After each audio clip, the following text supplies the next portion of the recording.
आणि शिक्षक स्टाफ, बंधू भगिनी, बालमित्र, नवतरुण या तुम्हा सर्वांचं मी एवढ्या मोठ्या कार्यक्रमामध्ये हृदयभरून सर्वांचं अभिनंदन करतो आणि माझा तुम्हाला सर्वांना पात्र परिचय करून देतो। माझे नाव सुरेश ज्योती पोकळे पुजारी, राहणार मोहितेवाडी, कोट तारगाव, तालुका कोरेगाव, जिल्हा सातारा या ठिकाणाहून मी या चिमुकल्या बालमित्रांनी घेऊन या कार्यक्रमाच्या निमित्तानं आज या मंचावर उपस्थित आहे।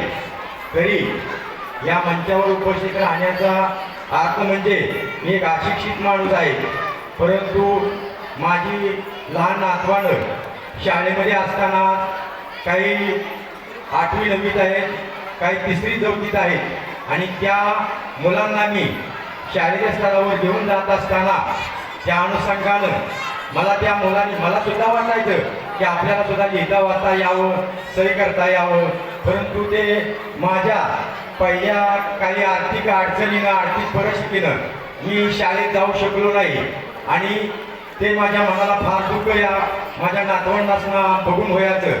परंतु त्या नातवंडांनी मला पुन्हा थोडंसं शिक्षणाचं सही करणे म्हणा, क ख गचा हा अभ्यास देत गेल्यापासून मला आता चांगल्या पद्धतीने लिहिता वाचता येतं आणि मी लिहितो वाचतो बी आणि त्या अनुषंगानं मी त्या नातवंडांचं बी आणि तुमच्या शिक्षक स्टाफचं बी आणि शासकीय पदाधिकाऱ्यांचं बी अगदी खूप खूप आभार मानतो आणि माझे हे थोडेसे प्रस्तावित मी संपवतो।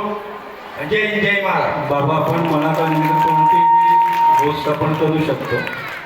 या वयात आपण लिहायला वाचायला आपल्या नातवंडांकडून शिकला, इतरांना तुम्ही कसं सल्ला काय द्याल?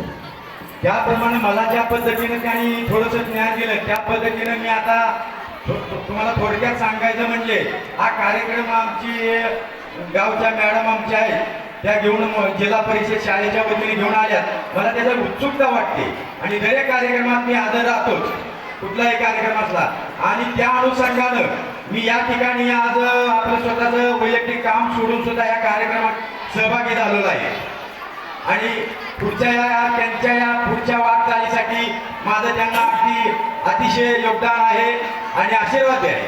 धन्यवाद बाबा, आपण या ठिकाणी आला आपलं मनोगत व्यक्त केलं। धन्यवाद।